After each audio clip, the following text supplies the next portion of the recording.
Hey guys, welcome to my very first YouTube video. So starting off, we're just going through the supplies. So you just need a canvas board, any type of silicone mold for your border, a clay cutter, clay tools, and of course your clay. For this particular video, I'm using the Crayola Model Magic. And first we're gonna start off by rolling our clay and softening it, and then we're gonna roll it out into a long kind of worm-like shape.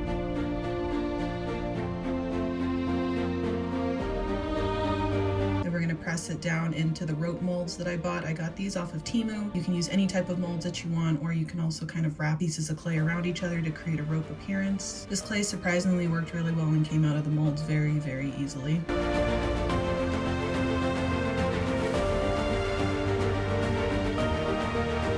So I created 4 of these. Obviously for one side of the canvas it's going to be longer than the other, so I just went ahead and cut the excess off using the clay cutter. I really liked this clay. I thought it did a really great job for this particular project because it wasn't too sticky and it had enough firmness that it held detail really well. I did experience a couple of problems with it, but I'll get to that later on in the video.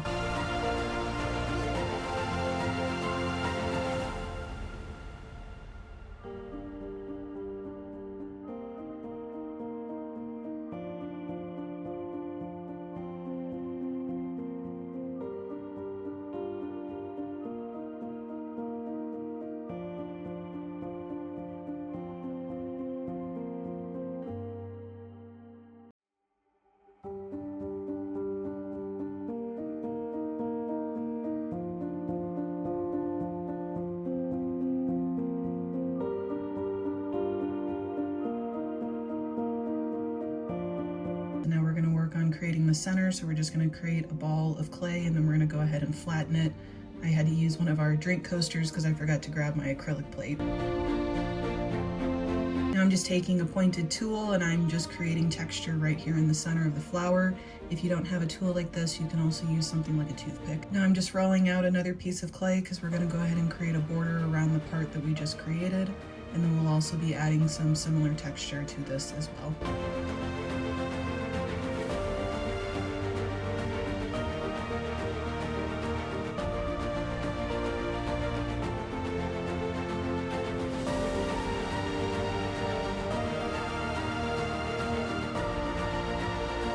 Making another little long rolled out thing of clay, I'm going to go ahead and create little petals that we're going to be putting around the center. I initially cut about 16 pieces and realized that it wasn't enough, so I ended up creating about 4 or 5 more, but you can create as many or as few as you want.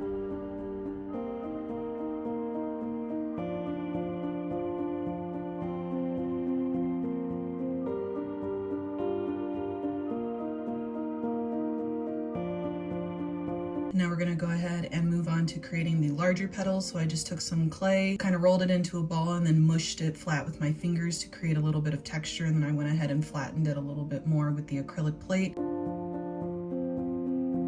And now I'm just taking some of the sculpting tools and just adding some flower petal-like texture. In total, I created about 16 of these petals. You can, again, create as many or as little as you want, and you can arrange them in any way that you like. I do find that a lot of times with air dry clay, particularly this lighter one that kind of feels like the foam, using any type of like tacky glue or Elmer's glue will help it adhere to each other a lot better than just kind of sticking it together. This is where I kind of ran into a slight problem with the Crayola clay. Because it doesn't have the same weight as your standard air dry clay, I don't feel that it holds draped forms very well and it kind of sinks in on itself. So to kind of help with that, I just draped it over a Sharpie as well as my mini glue bottle, and I think that that worked pretty well. Now this was probably one of my favorite parts. We're going to create the leaves, and we're going to go ahead and do that essentially the same way we did the petals. This right here is a leaf veiner. You can buy these on Amazon or Temu. You just put a piece of clay in the center and you gently press down and it creates this incredible texture. Now to create the texture on the background, I'm going to be taking some Sheetrock compound and mixing it with a little bit of water. Initially the consistency was too runny, so I added more until I got this paste-like texture. Now we're just spreading it. You can use a plastic knife like I did here, or you can also use palette knives.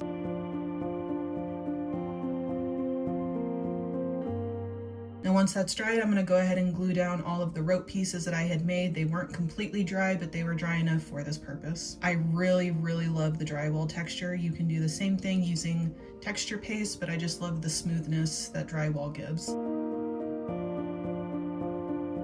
Now I'm just super gluing the flower down, and I'll be gluing the leaves down underneath the petals as well. When I'm gluing pieces down for the final time, I usually like to go in with some type of super glue.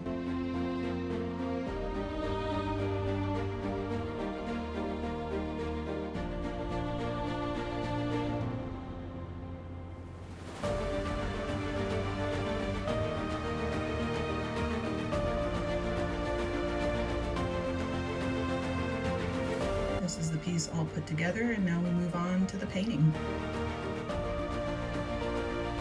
This step right here is completely optional, whether you want to paint it or not. I ended up using an airbrush because I just really love the finish that it gives. It's completely matte. If you don't have an airbrush, you can just use standard acrylic paint. I think airbrushing just makes it a lot easier to get into a lot of the nook and crannies, and I just absolutely love the finish that it gives.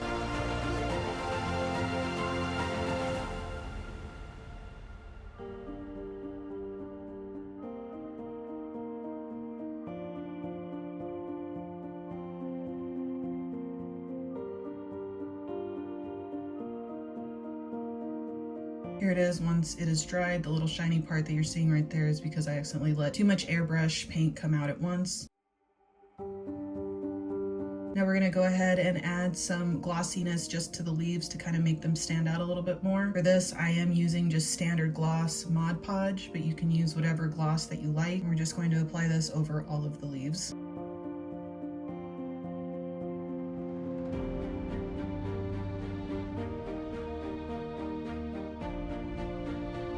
Next, I'm going to go ahead and go in with some of this golden texture paste. I don't usually use this as actual texture paste. I love the color of this for actual painting. So what I did was I just put a little bit of this texture paste on this brush, kind of wiped off the excess, and now I'm just giving this a kind of distressed, rustic kind of look by just dry brushing over the entire flower as well as over the rope border.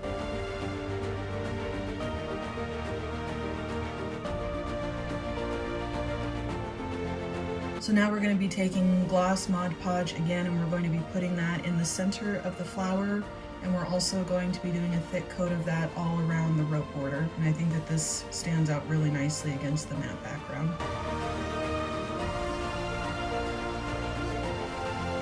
Now I'm going in with matte Mod Podge, and I'm going to be placing this on all of the petals in the flower as well as all over the background. I want to give some nice contrast between matte as well as gloss, and I absolutely love the way that this turned out.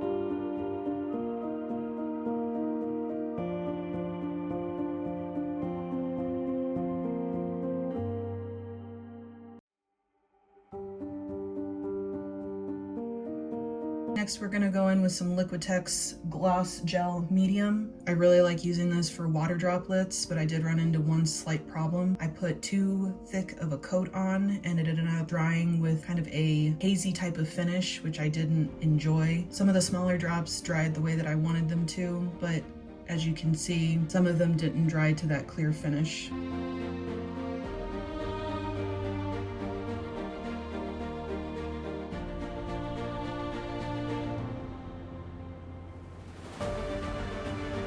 So I decided to go in with a little bit more of that golden texture paste, and I'm just kind of creating a base coat of that all over the droplets.